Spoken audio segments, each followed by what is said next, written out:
3-in-1 senior living apartment. 1. Senior citizen கான perfect senior living. Number 2.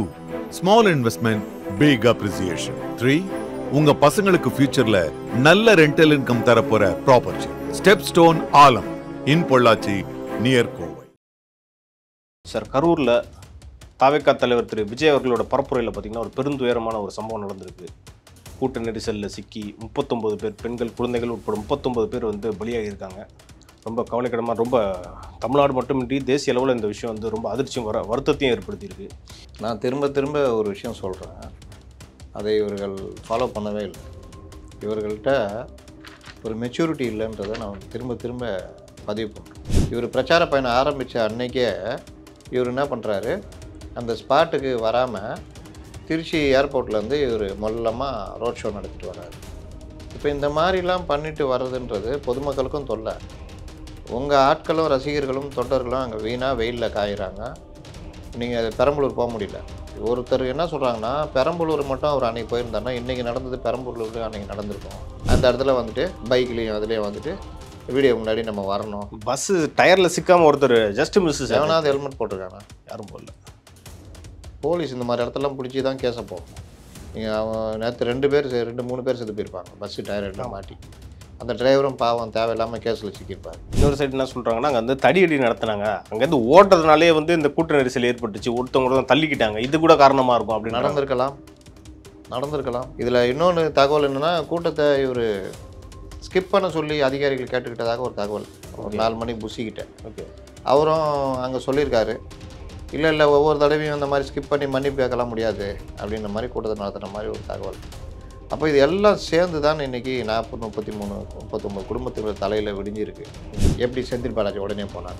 Senthil Balaji வீடு இருக்கிறது ராமகிருஷ்ணாபுரம். அங்கேருந்து இந்த மருத்துவமனை ஒரு 5 நிமிட ட்ராவல்னு எனக்கு அங்கே இருந்த ரொம்ப நாள் பழகிய பத்திரிகையாளர் ஒருத்தர் சொன்னார்.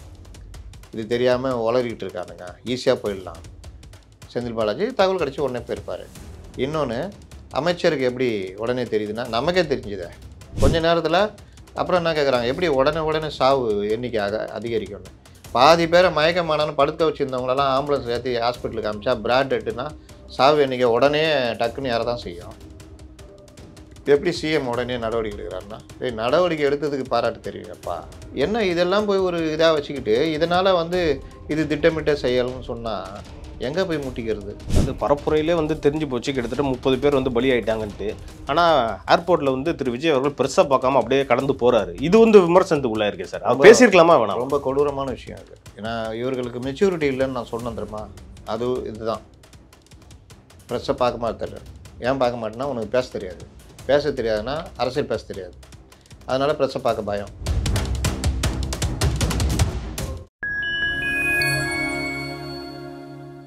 ஃபைன் டைம் மீடியா நேயர்களுக்கு வணக்கம். இன்று நம்மோடு இணைந்திருப்பவர் மூத்த பத்திரிகையாளர் திரு அப்துல் முத்தலீப் அவர்கள். வாருங்கள், அவரிடம் அரசியல் சார்ந்த பல்வேறு கேள்விகளை முன்வைக்கலாம். வணக்கம் சார். வணக்கம் சார். கரூரில் தாவேகா தலைவர் திரு விஜய் அவர்களோட பரப்புரையில் பார்த்தீங்கன்னா ஒரு பெருந்துயரமான ஒரு சம்பவம் நடந்திருக்கு. கூட்ட நெரிசலில் சிக்கி 39 பேர் பெண்கள் குழந்தைகள் உட்பட 39 பேர் வந்து பலியாகியிருக்காங்க. ரொம்ப கவலைக்கிடமாக, ரொம்ப தமிழ்நாடு மட்டுமின்றி தேசிய அளவில் இந்த விஷயம் வந்து ரொம்ப அதிர்ச்சியும் வருத்தத்தையும் ஏற்படுத்தியிருக்கு. இதற்கான காரணம் வந்து திரு விஜய் அவர்கள் தாமதமாக வந்ததுக்கான காரணமா, இல்லை போதிய ஏற்பாடுகள் செய்யலையா? இதுக்கு என்ன சார் முக்கியமான காரணம்? இது நான் திரும்ப ஒரு விஷயம் சொல்கிறேன், அதை இவர்கள் ஃபாலோ பண்ணவே இல்லை. இவர்கள்ட்ட ஒரு மெச்சூரிட்டி இல்லைன்றதை நான் திரும்ப பதிவு பண்ணுறோம். ஒன்று என்னென்னா, கூட்டம் ஏற்பாடு நடத்துறது இருக்குல்ல, கூட்டம் வரும், நீங்கள் அந்த ஈவெண்ட்டு வேலைலாம் பண்ணுறீங்க. ஆனால் இந்த ரசிகர்களை, வர்ற தொண்டர்களை, அவர்களை பாதுகாக்கிற ஏற்பாடுன்னு ஒன்று இருக்குல்ல. இப்போ மதுரை விக்கிரவாண்டிலாம் பார்த்தீங்கன்னா, வெயிலில் அவங்க வாடாமல் இருக்கிறதுக்கு, டீஹைட்ரேஷன் ஆகாமல் மயக்கம் போடாமல் இருக்கிறதுக்கு மேற்கூரை போடுறது கிடையாது. அவர்களுக்கு உரிய வசதிகள் செய்து தர்றது கிடையாது. இவர் பிரச்சார பயணம் ஆரம்பித்த அன்னைக்கே இவர் என்ன பண்ணுறாரு, அந்த ஸ்பாட்டுக்கு வராமல் திருச்சி ஏர்போர்ட்லேருந்து இவர் மொல்லமாக ரோட் ஷோ நடத்திட்டு வர்றாரு. இப்போ இந்த மாதிரிலாம் பண்ணிட்டு வர்றதுன்றது பொதுமக்களுக்கும் தொல்லை. உங்கள் ஆட்களும் ரசிகர்களும் தொண்டர்களும் அங்கே வீணாக வெயிலில் காயிறாங்க. நீங்கள் பெரம்பலூர் போக முடியல. ஒருத்தர் என்ன சொல்கிறாங்கன்னா, பெரம்பலூர் மட்டும் அவர் அன்றைக்கி போயிருந்தாருன்னா இன்றைக்கி நடந்தது பெரம்பலூர்லேயும் அன்றைக்கி நடந்திருக்கும். ஓகே, அந்தளவுக்கு ஜனங்க சேர்ந்துருந்தாங்க. ஃபஸ்ட்டு பரப்புரையில் ஒரு லெசன் கற்றுக் கொடுத்துருக்கலாம், கிட்டத்தட்ட பெரிய இதாக இருக்கும் அப்படின்னு. திரும்ப திரும்ப நம்ம இவங்களுக்கு சொல்கிறது, இந்த வேலையை பண்ணாதீங்க, நேரத்துக்கு வாங்க. ஜெயலலிதாவெல்லாம் உதாரணம் காமிச்சு நான் பேசியிருக்கேன். ஒரு இடம் கூட்டம் நடக்குது, உங்களால் வர முடியல, இந்த மாதிரி தான் பிரச்சனைனா, சார்ட்டர் ஃப்ளைட்டில் வர்ற ஆளுக்கு சார்ட்டர் ஃப்ளைட்டு இறங்குற திருச்சியிலேருந்து ஒரு ஹெலிகாப்டரில் ஸ்பாட்டுக்கு பக்கத்தில் ஹெலிபேட் வச்சு எங்கேயாவது இறங்க முடியும். ஏதாவது ஒரு கிரவுண்டில் ஹெலிபேட் வச்சு இறங்கிட்டு அங்கேருந்து காரில் கூட்டத்துக்கு வந்துடலாம். ஆனால் நீங்கள் அதுக்கெல்லாம் தயாராகவே இல்லை. நீங்கள் என்ன பண்ணுறீங்க, ஏர்போர்ட்லேருந்தே ரோட் ஷோ நடத்துகிறீங்க. அதற்கு அடுத்த வாரம் கோர்ட்டு கண்டிச்சோன்னா லைட்டாக கொஞ்சம் இது பண்ணிவிட்டு ஓரளவுக்கு ஒரு 1 ஹவர் 2 ஹவரில் வந்தீங்க. இது நாகப்பட்டினம் இது. ஆனால் இங்கே மறுபடியும் அந்த வேலையை ஆரம்பிச்சுட்டு எனக்கு என்னென்னு 8:45 என்னமோ டைம் சொல்கிறாங்க. இவர் வரும்போதே மத்தியானம். இங்கே மத்தியானம்னா அங்கே 7 ஹவர் 7 மணிக்கு வர்றீங்க. 8:45 நாமக்கல்ல பரப்புரை பண்ணியிருக்கணும் சொல்ல போனால். 4 ஹவர் 5 ஹவர் சென்னையிலேருந்து கிளம்புறாரு. இன்னொன்று இந்த ஊடகங்கள், இவர் இதோ வந்துட்டார், ஷூ மாட்டுறார், சாக்ஸ் மாட்டுறார், இந்த காரில் ஏறினார், கதவு மூடிட்டார், என்ன இதான் ஜெர்னலிசம். அவங்க கூடயே போகிறது, ஏர்போர்ட்டில் போய் ஏற்றி விட்றது, அதுக்கப்புறம் சொல்லுங்கள் திருச்சி ரிப்போர்ட்டர் அவர் அங்கே. இன்னும் இவர்கள் ஒரு ஹெலிகாப்டர் வாடகை எடுத்துகிட்டு சார்ட்டர் ஃப்ளைட் கூடயே பறந்து தான் போகல. திருச்சியில் இறங்கினோன்னா இதோ இறங்கிட்டார், இதோ போகிறார், இதோ வர்றாருன்னா இதெல்லாம் நீ பண்ணியிருந்தா அவன் என்ன பண்ணுவான்? அந்த இடத்துல வந்துட்டு பைக்லேயும் அதுலேயும் வந்துட்டு வீடியோ முன்னாடி நம்ம வரணும். பஸ்ஸு டயரில் சிக்காமல் ஒருத்தர் ஜஸ்ட் மிஸ். எவனாவது ஹெல்மெட் போட்டிருக்கானா? யாரும் போடல. போலீஸ் இந்த மாதிரி இடத்துலாம் பிடிச்சி தான் கேஸை போடணும். நீங்கள் அவன் நேற்று 2 3 பேர் செத்து போயிருப்பாங்க பஸ்ஸு டயரில் மாட்டி. அந்த டிரைவரும் பாவம் தேவையில்லாமல் கேஸில் சிக்கியிருப்பார். இப்போ இதை ஏன் ரசிக்கிறீங்க? இந்த மாதிரி ஏன் வரணும்னு நினைக்கிறீங்க? இது மட்டும் இல்லைங்க, நீங்கள் இப்படி போகிற வழியில் பக்கத்து ரோடு எதிர் ரோடு, இந்த வண்டி கூடயே அந்த ரோட்லேயும் பைக்குங்க ஒரு 50 100 பைக்கு கூடயே வருது. எதிரில் வரவனுக்கு தெரியுமாங்க இங்கே இப்படி நடக்குதுன்னு? அந்த ரோடு காலி ரோடுங்க. 2 வண்டிங்க வருது, ஒரு வண்டியை டக்குன்னு ஓவர்டேக் பண்ணி இடம் கொடுக்குறான் வச்சுக்கோங்க, கொண்டு போய் வந்தோடனே எதிரில் 20 பைக் வருது, ஒரு பஸ்ஸோ லாரியோ அடிச்சிட்டான் வச்சா யாருங்க பொறுப்பு? நீ என்ன பண்ணணும்? நிறுத்தி போங்க திரும்பி பண்ணுமா வேணாவா? ஒரு போலீஸ் அதிகாரி புஷி ஆனந்துக்கிட்டே மற்றவங்கள்டே சண்டை போடுறாரு. என்னங்க இது அநியாயம் பண்ணுறீங்க? ஒவ்வொரு தடவையும் இந்த அநியாயம் பண்ணுறீங்க. உங்களுக்கு அவர் சாமியாக இருந்தாருன்னா சாமி மட்டும் போட்டுங்க. இது என்னங்க இவ்வளோ வண்டியை கொண்டு வந்து விட்டு இந்த மாதிரி வேலைலாம் பண்ணுறீங்க? ஒவ்வொரு தடவையும் இந்த வேலையை பண்ணுறீங்களே. ஏன்னா திருச்சியில் தான் இந்த பிரச்சனை நெருக்கடி கொடுக்குறாங்கன்னு அவங்களே சொல்கிறாங்களே சார். சொல்கிறாங்க. அது புஷியுடைய ரியாக்ஷனை பாருங்கள் அந்த வீடியோவை. இப்படியே என்னமோ வானத்துலேருந்து குதிச்ச மாதிரி. இன்னைக்கு கேஸ் ஆகிடுச்சா? இவ்வளோ பேர் செத்து போயிட்டாங்களா? ஓடி ஒழிஞ்சிட்டிங்கள்ல. அது மாதிரி வழக்கு ஒரு கட்சி நீங்கள் மெச்சூரிட்டி இல்லைன்னு நான் திரும்ப சொல்கிறேன். உங்களுக்கு பேச்சு கண்டென்ட் எடுக்கிறதில்ல, என்ன பேசணுன்றதில்ல, எதுலேயுமே மெச்சூரிட்டி இல்லை. கூட்டம் நடத்துறதுலேயும் உங்களுக்கு மெச்சூரிட்டி இல்லை. அதோடைய விளைவு தான் நீங்கள் அந்த வெயிலில் அந்த தண்ணி கிடைக்காம, ஏன் தண்ணி கிடைக்காம கூட்டம் வந்தோன்னே எது கலையிறான்? 4 மணிக்கு நீங்கள் வருவீங்க, காலைல 6 மணிலேருந்து அந்த கிரவுண்டில் இடம் பிடிச்சி அங்கேயே கிடப்பான். ஏன் ஒரு மேற்கூரை போட்டால் அவன் நிழலில் நிற்பான்ல? ஏன் இது தோணலை? ரேம்ப் வாக் எதுக்கு நடத்துகிறீங்க? எதுக்கு ரோட் ஷோ நடத்துகிறீங்க? அப்போ இது எல்லாத்துக்கும் பின்னாடி என்ன இருக்குது? அந்த ரசிகர்களே ஒரு மனுஷனாக கூட மதிக்கலைன்றது. காலையில் 7 மணிலேருந்து 1 மணிக்கு வராருன்னா காலையில் 7 மணிக்கு அந்த இடம் பிடிச்சி காற்று கிடக்குறான். வரும்போது ஒரு வாட்டர் பாட்டிலில் தண்ணி கொண்டு வந்திருப்பான், காலைல டிஃபன் சாப்பிட்டு வந்திருப்பான். எவ்வளோ நேரத்துக்கு தாங்க அந்த வாட்டர் பாட்டில் அவனுக்கு மட்டும் இல்லை, பக்கத்தில் யாராவது தண்ணி கேட்டாலும் கொடுத்துருப்பான். அப்புறம் ஆடி கீடி பாடி வெயிலில் எனர்ஜி இதாக இருக்கும். ஒரு கட்டத்துக்கு மேலே இதோ வந்துடுவார் அதோ வந்துடுவார், இந்த இடத்த விட்டு போயிட்டோன்னா பார்க்க முடியாதுன்ட்டு அங்கேயே நிற்பாங்க. 1 மணி ஆகும், சாப்பாடு இல்லை, வந்துடுவார், பார்த்துட்டு சாப்பிட போகலாம். 2 மணி 3 மணி சரி நிற்போம். அப்புறம் யார்கிட்டயா தண்ணிக்குன்னு இரவில் வாங்கி குடிச்சிட்டு அப்படியே தாங்கி பிடிச்சிட்டு நிற்பாங்க. இவர் 7 மணிக்கு வந்தால் குறுகலான இடத்துல நீங்கள் இதெல்லாம் பிரச்சார பயணம்லாம் பார்த்தீங்கன்னா இப்போது நீங்கள் பார்க்கலாம், அந்த வண்டி வந்து நிற்கிற இடத்துல பெரிய பேரிகார்டு போட்டு பெரிய கேப் கொடுத்துருவாங்க. ஆமாம், அந்த இடத்துல மட்டும் இருக்கும். அங்கே மக்கள் நெரிசல் வராது. கரெக்ட். இங்கே கூட்டத்துக்குள்ளே பஸ் வருது, வந்த உடனே அந்த நெரிசல், இந்த பஸ்ஸு மழை தண்ணியில் போச்சுன்னா தண்ணி செதறி ஓடல, அந்த மாதிரி ஜனங்க செதறி ஓரம் 2 பக்கம் போகிறாங்க. சரி, அவங்க போகிறதுக்கு வடிகால் இருக்கான்னு பார்த்தா 2 சைட்லேயும் தடிகள். இன்னொரு சைடு என்ன சொல்கிறாங்கன்னா, அங்கே வந்து தடியடி நடத்தினாங்க, அங்கேருந்து ஓட்டுறதுனாலே வந்து இந்த கூட்ட நெரிசல் ஏற்பட்டுச்சு, ஒருத்தவங்க தான் தள்ளிக்கிட்டாங்க, இது கூட காரணமாக இருக்கும் அப்படின்னு நடந்திருக்கலாம். இதை தான் நான் திரும்ப சொல்கிறேன். இதுக்கு சில பத்திரிகையாளர்கள் அப்படியே உணர்ச்சி வசப்பட்டு விஜயை கண்டபடி திட்டுறதும், விஜயை கைது செய்யும் கோரிக்கை வைக்கலாம் நம்ம சொல்ல மாட்டோம். அவர்களும் அவர்களுடைய இம்மெச்சூரிட்டியில் தான் இப்படி நடந்துச்சு. ஒரு குழந்த மாடியில் அவள் பால்கனியில் வச்சு சோறு ஊட்டி, அது சோறு வேணாம் துள்ளி பால்கனிலேருந்து கீழே விழுந்துருதுன்னா அந்த அம்மா குழந்தைய கொண்டுட்டாங்கன்னு சொல்லுவீங்களா? ஆனால் பால்கனியில் வச்சு குழந்தை சோறு ஊட்டினா அது துள்ளினா கீழே விழுன்ற அடிப்படை நாலேஜ் இருக்கணும்ல, அது அந்த அம்மாவுக்கு இல்லை. 2வது, அவங்கள அறியாமல் நடந்துச்சு. அவங்கள குற்றவாளி ஆக்க முடியுமா? இழப்பு அவங்களுக்கு தான். இது நடந்தது இங்கே ஒரு இது நடந்தது ட்ரிப்ளிகனில் அந்த குழந்தை விழுந்து நல்ல வேலை கூரையில் விழுந்துச்சு. இங்கே ட்ரிப்ளிகன் விழுந்து அந்த குழந்தைய காப்பாற்றுறாங்க. அந்த தாயை அந்த திட்டு சமூக வலைதளங்களில் அவங்க சூசைட் பண்ணிட்டாங்கன்னு நினைக்கிறேன் சார். தற்கொலை பண்ணி இது கரெக்டா?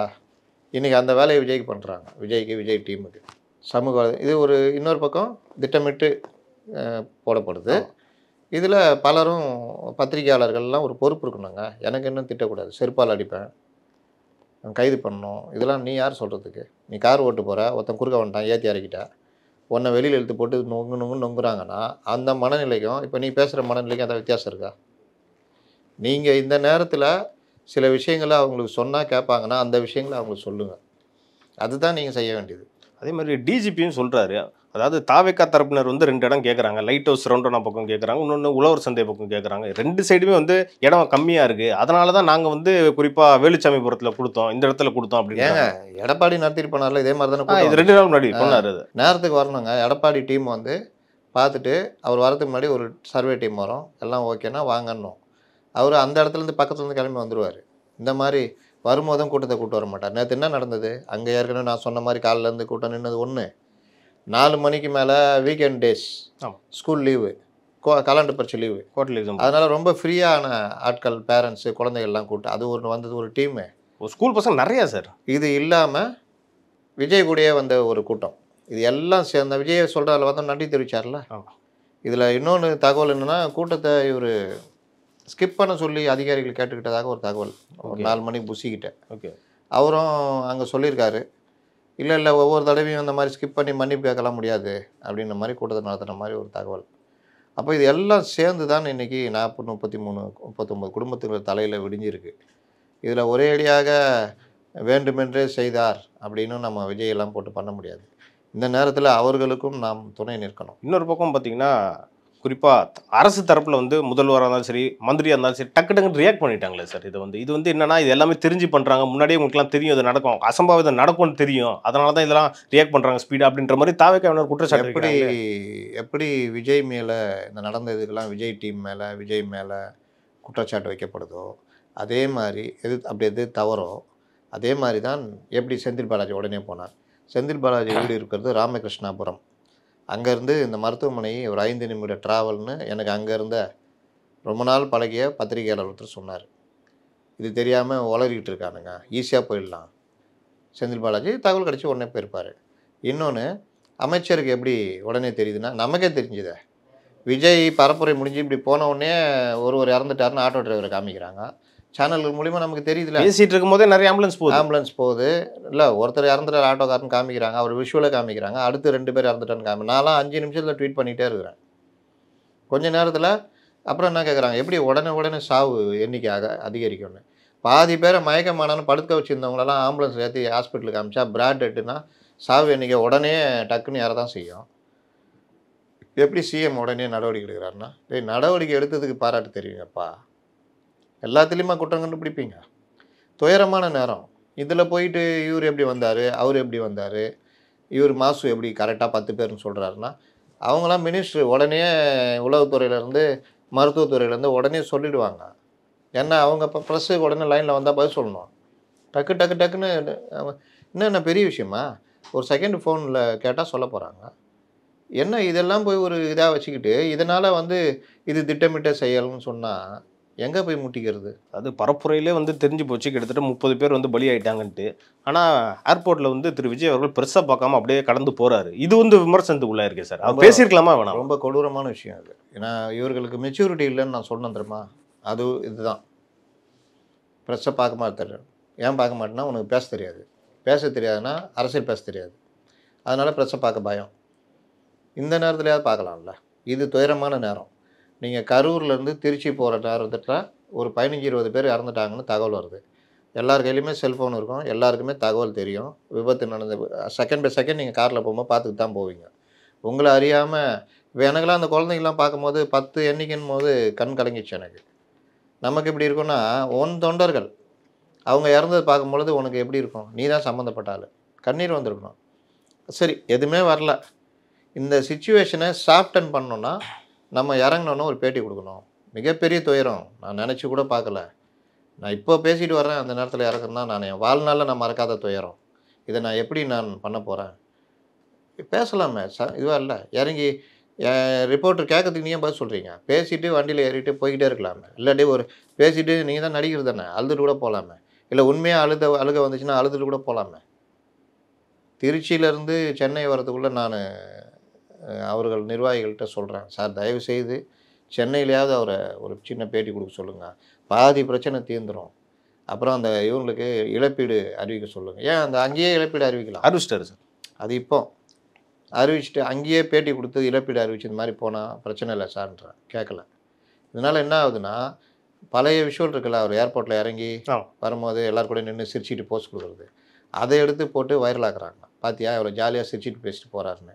நேற்று ஏர்போர்ட்டில் விஷுவல் பார்த்தீங்கன்னா, ஃப்ளைட் அவுட் இறங்கணுன்னா 2 காரு, சைரன் வச்ச காரு, ஒரு பொலிரோ போலீஸ் ஜீப்பு, இந்த பாதுகாப்போட ரன்வேலேருந்து அவருடைய கார் வரைக்கும் கூப்பிட்டு வந்து இறக்கி விட்டு அவர் காரில் ஏற்றி பத்திரமா போலீஸ் சொன்னையோட வெளியில் அனுப்புவோம். அப்போ இவ்வளோ விஷயம் நடக்குது. இந்த விஷுவலை போட்டு அவர் அவதூறு பண்ணுறாங்க. இந்த மாதிரி அவதூறு பண்ணுறதுக்கு ஒரு டீம் இறங்கி ஃபுல்லாக வேலை செய்யுது. ஒரு பக்கம் இவருக்கு எதிராக பேசுகிறதுக்கு நடிகர்கள் மற்றவர்களை தயார் பண்ணி பேசுங்கன்னு பேட்டி கொடுக்கலாம் வைக்கிறாங்க. நான் திரும்ப திரும்ப சொல்கிறது, இது துயர சம்பவம், இது தப்பா அது பேச நேரம் இல்லை. இது அலட்சியத்தால் நடந்தது, ஆக்சிடெண்ட்டு. வேணும்னு விஜய் இதெல்லாம் செய்யணும்னு அவசியம் இல்லை. ஆனால் இவர்கள் அந்த விஷயத்தில் ஜாலி, ஒரு சந்தோஷ மனப்பான்மை இருக்குல்ல, நமக்காக கூட்டம் கூடுது, நம்ம இப்படி டிமாண்ட் பண்ணி நம்ம இன்னும் அந்த நான் பல இடங்களில் பதிவு பண்ணுறேன், இவர் இன்னும் நடிகராகவே இருக்கார், இன்னும் இவர் தலைவராக மாறலன்னு. அந்த மனப்பான்மையிலே கூட்டம் கூட்டினது இருக்குல்ல, அதோடைய விளைவு தான் இன்னைக்கு. அதே மாதிரி பல பேரும் கேட்குறது என்னென்னா, திரு விஜய் அவர்கள் கைது செய்ய வாய்ப்பு இருக்கான்னு கேட்குறாங்க சார். இது வாய்ப்பு இருக்கா சார்? கைது செய்கிறதுக்கு வாய்ப்பு இல்லை. ஏன்னா இந்த மாதிரி இது வந்து பழைய ஐபிசி செக்ஷனில் 304A அதாவது அஜாக்கிரதையாக இருந்து உயிரிழப்பை ஏற்படுத்துதல். அதாவது உயிரிழப்பு ஏற்படும் என்று தெரிந்தும் அஜாக்கிரதையாக இருத்தல், நெக்லிஜென்ஸ் டிரைவிங்னு சொல்லுவாங்க. அதே மாதிரி இப்போ ஒரு பில்டிங்லேருந்து ஒருத்தர் வேலை செய்கிறவர் விழுந்து இறந்துட்டாருன்னா, அந்த பில்டிங் ஒரு கான்ட்ராக்டரு அந்த இன்ஜினியர் மேலே வழக்கு போடுவாங்க. அது என்னென்னா, அஜாக்கிரதையாக இருந்து உயிரிழப்பு ஏற்பட காரணமாக இருத்தல்னு. அதுக்கு formal arrest, paper arrest, arrest பண்ணி ரிமாண்ட்லாம் பண்ண மாட்டாங்க. அது மாதிரி இவர்களுக்கு என்னென்னா, அஜாக்கிரதையாக இருந்து உயிரிழப்பு ஏற்பட காரணமாக இருந்து நேற்றே நான் தான் போட்டேன், ட்வீட் பண்ணேன், இந்த செக்ஷனில் இவங்க மேலே கேஸ் போடுன்னு. கிட்டத்தட்ட அதே செக்ஷனு பொது சொத்துக்களை சேதப்படுத்துதல், இன்னும் பல இது போட்டிருக்காங்க. இதுக்கெல்லாம் வந்து அதிகபட்ச தண்டனை 2 ஆண்டுகள். இது வந்து வழக்கு தான் போடுவாங்க, கைது நடக்காது. செக்ஷன் கொஞ்சம் ஜாஸ்தி போட்டதுனால ஒருவேளை யாரையாவது திருப்திப்படுத்துறதுக்கு புஷி ஆனந்த் போன்றவரை கைது செய்யலாம் வாய்ப்பு இருக்குது. ஆனால் விஜய் கிட்டலாம் போக மாட்டாங்க. விஜய்க்கு இதுக்கும் பொறுப்பு வராது. ஏன்னா அவர் தலைவர் பேச வர்றாரு, கூட்ட ஏற்பாட்டாளர்கள் மற்றவர்கள் மேலே தான் வரும். அந்த வகையில் பொதுச் செயலாளர். ஆனால் ஆதவ அர்ஜுனா மேலே போடல. ஆமாம், போடல. அவர் தான் ப்ரொபகண்டா செக்ரட்டரி. ஆனால் அண்டு அதர்ஸ்ன்னு போட்டிருக்காங்க. ஆமாம், அதுக்கப்புறம் கூட சேர்க்கலாம். அதனால் இந்த செக்ஷன் வந்து ஒரு ஆக்சிடென்ட் செக்ஷன் தான் இது. Okay sir. இந்த பரப்புரையில் மொத்தமாகவே போலீஸோட செயல்பாடுகள் எப்படி இருந்துச்சுன்னு நினைக்கிறீங்க? இன்னும் கொஞ்சம் விஜிலண்ட்டாக இருந்திருக்கலாமா? நான் தான் சொன்னேன்ல, ஒருத்தர் சண்டை போடுறாரு எந்த அளவுக்குன்னு. போலீஸ் ஒரு கட்டத்தில் இவர்களுடைய 4, 5, 6வது இது பார்க்குறாங்க. ஏன்னா டிஜிபி வந்து 500 போலீஸாருக்கு வந்து ஏற்கனவே இருந்திருக்காங்கன்னு தான் சொல்கிறாங்க. ஏன்னா இந்த கூட்டத்துக்கு 500 மட்டும் இல்லைங்க, போலீஸு, ஊர்காவல் படை, அப்புறம் தீயணைப்புத்துறை, இந்த மாதிரி எல்லாருமே அந்த இடத்துல இருந்திருக்காங்க. இன்னொன்று, இவர்கள் எந்த கட்டுக்கு அடங்காமல் தலைவர்களுமே இந்த மாதிரி விஷயங்களில் கவலைப்படாமல் இவர் வராருன்னா இத்தனை வண்டிகள் கொண்டு வந்து முன்னாடியும் பின்னாடியும் விட்டுக்கிட்டு போகிறது, அதை ரசிச்சுட்டு போகிறதுலாம் பார்த்தீங்கன்னா, நீங்கள் இப்போவே கட்சியாக இருக்கும்போது இப்படி பண்ணிட்டீங்கன்னா ஆட்சி கட்சி வந்து என்ன ஆவீங்க? எது காவல்துறையுடைய எந்த இது நீதிமன்றத்தில் போய் இவர்கள் என்ன சொல்கிறாங்கன்னா, எங்களை போய் குழந்தைகளை வரக்கூடாது, கர்ப்பிணிகள் வரக்கூடாது, மாற்றுத்திறனாளி வரக்கூடாது, பெண்கள் வரக்கூடாதுன்னு சொல்கிறாங்க. எவ்வளோ சொல்லி இவங்களும் கண்டிஷன் போடுறாங்கன்னு இவங்க சொல்கிறாங்க. நீதிமன்றம்னா கேட்குது, நல்ல விஷயம் தானே சொல்லுது போலீஸு, இதை நீங்கள் செய்ய தானே செய்யணும். மரத்து மேலெலாம் ஏறுறாங்க, பில்டிங் மேலே ஏறுறாங்க, அதெல்லாம் நீங்கள் ஏறக்கூடாதுன்னு தடுக்கிற பொறுப்பு உங்களுக்கு தானே இருக்குது அப்படின்னு சொல்லி தான் கொடுக்குறாங்க கண்டிஷனு. ஆனாலும் இவர்கள் ஒரு பேருக்கு ஒரு வேண்டுகோள் விடுத்துட்டு எனக்கு என்னன்னு இருக்காங்க. நடைமுறையில் பார்த்தா நான் என்ன கேட்குறேன், ஏறுறான்ல கட்சிக்காரன் தொண்டர் அணின்னு முதல்ல உருவாக்கணும். இதை நான் ஒரு 10-15 இதுக்கு முன்னாடி நான் சொல்லிட்டேன்.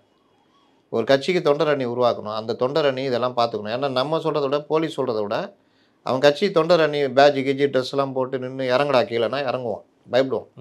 எத்தனை வீடுங்க இவங்க நடத்துகிற இடத்துல இருக்கிற எல்லா வீட்டு உரிமையாளர்கள், கடை உரிமையாளர்கள்லாம் ஒருத்தவங்க கூட இவங்க ஓட்டு போட மாட்டாங்க, இறக்கமே போட மாட்டாங்க. ஏன்னா அவ்வளோ தொல்லை.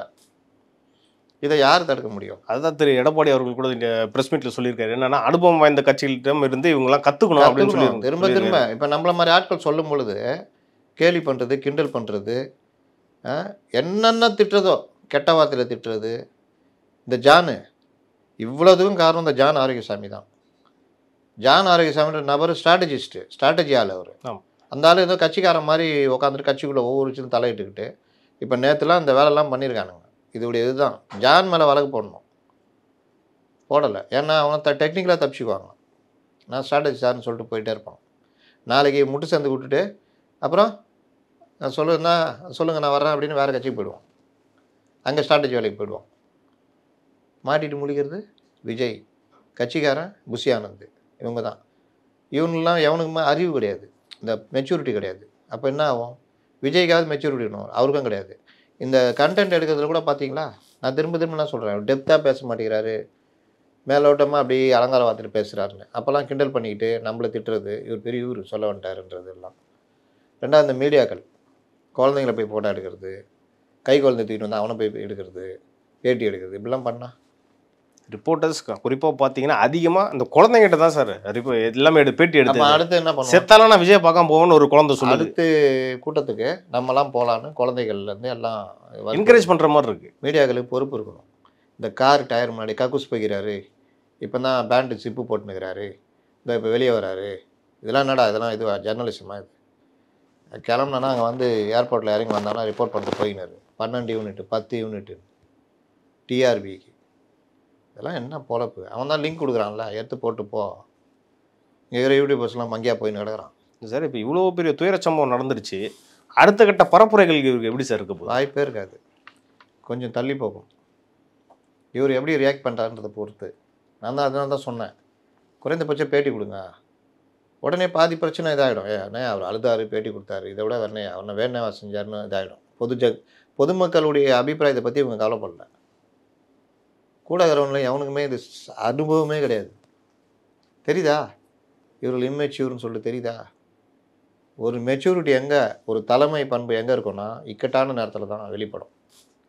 இந்த டிஎம்கே நேற்று பண்ணதில்லை, பட்டு பட்டு பட்டு பட்டுன்னு இறங்குறாங்கல்ல. துபாயிலேருந்து துணை முதல்வர் வந்துட்டாரு, பேசுகிறாங்கல்ல.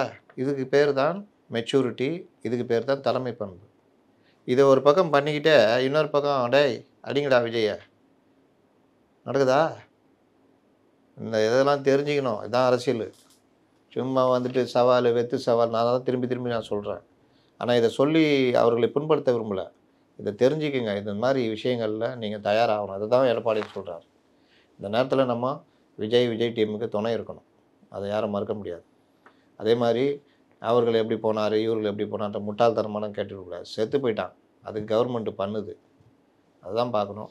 20 லட்ச ரூபா அறிவிச்சிருக்காரு, உண்மையே அது வந்து பாராட்ட வேண்டிய விஷயம். அதே மாதிரி எடப்பாடி அவர்களும் கடைசியாக சொல்கிறாரு என்னன்னா, அதிமுக பரப்புரை கூட ஆளும் அரசு வந்து அனுமதி கொடுக்க மாட்டுது, எல்லா நெருக்கடியும் கொடுக்குறாங்க. இதை வச்சு அவருடைய பரப்புரைக்கும் நெருக்கடி கொடுப்பாங்க, இதோட அதிகமாக கொடுப்பாங்க. அப்படியா? ஆமாம், கோர்ட்டும் போலீஸ் சொல்கிறத இனிமேல் கொஞ்சம் சீரியஸாக எடுத்துப்பாங்க. ஓகே சார், இவ்வளோ பெரிய துயரமான சம்பவம் வந்து கண்டிப்பாக நடந்திருக்கக்கூடாது, ஆனால் நடந்துருச்சு. வருங்காலங்களில் வந்து இதை வந்து எப்படி திருத்திக்கிறாங்கன்றதை பொறுத்திருந்து பார்ப்போம் சார். நன்றி சார்.